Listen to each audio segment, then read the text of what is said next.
We introduce D-Swime, an exploration of techniques to be used on smartwatches, specifically for the use cases including activity in terms of mobility and encumbrance. As a wearable device, the smartwatch should provide seamless access to information on the go. Smartwatch interactions should allow users to interact even when they are mobile and encumbered. For example, users may attempt to interact with their device while walking and carrying one or multiple bags. Traditional smartwatch techniques were originally developed for a tabletop or smartphone form factor. We set out to develop D-Swime to overcome traditional difficulties which arise from the use of these techniques while mobile. Upon studying the available literature, we discovered that there is yet to be a gesture set developed for specific use with a smartwatch. Although touch is the most intuitive method of interaction with a smartwatch, no studies have been done to evaluate the performance of commonly used smartwatch gestures, particularly when considering activity in terms of mobility and encumbrance. We decided to design an experiment to explore the performance of common smartwatch gestures, which led to the development of the D-Swime design space. Next, we developed several novel gestures for smartwatch interaction, and in a second experiment, set forth to validate these new gestures.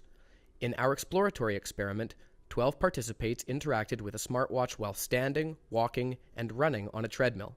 These participants carried bags to test for the effects of encumbrance. These participants were requested to execute the common smartwatch interaction tasks such as pinch for zoom, tap for selection, panning, and flicking for navigation. We compiled results for the performance for each gesture and measured for completion time for each task, overshoot and clutches for the zooming task, pan count for panning, and accuracy for the selection and flicking tasks. We interpret our results to arrive at several conclusions. 1. The mobility and encumbrance has a negative impact on all interaction tasks. 2. The two-finger pinching gestures were more affected, whereas single-finger flicking was least. 3. Increase in completion time was due to increased number of clutches and overshoots. 4. Perhaps we can improve performance by developing new gestures which can reduce clutches and overshoots. Before developing new gestures, we set out to determine the factors which improve or limit performance of a smartwatch gesture during activity. We separated those factors into two categories: pre-touch and on-touch.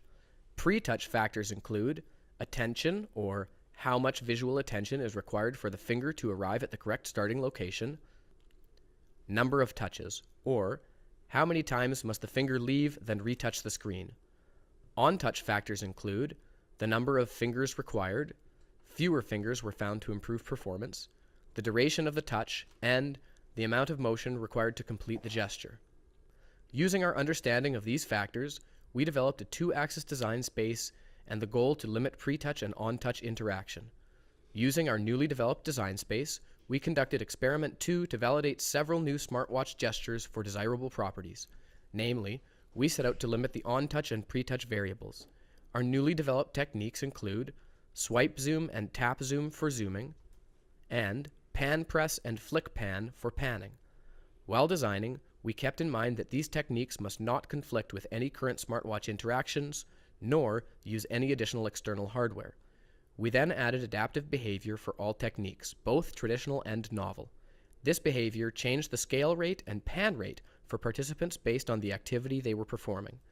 We validated the techniques by measuring for average completion time for all interaction techniques, the effect of mobility and encumbrance on completion time, clutches and overshoots for zooming, and pan counts for panning.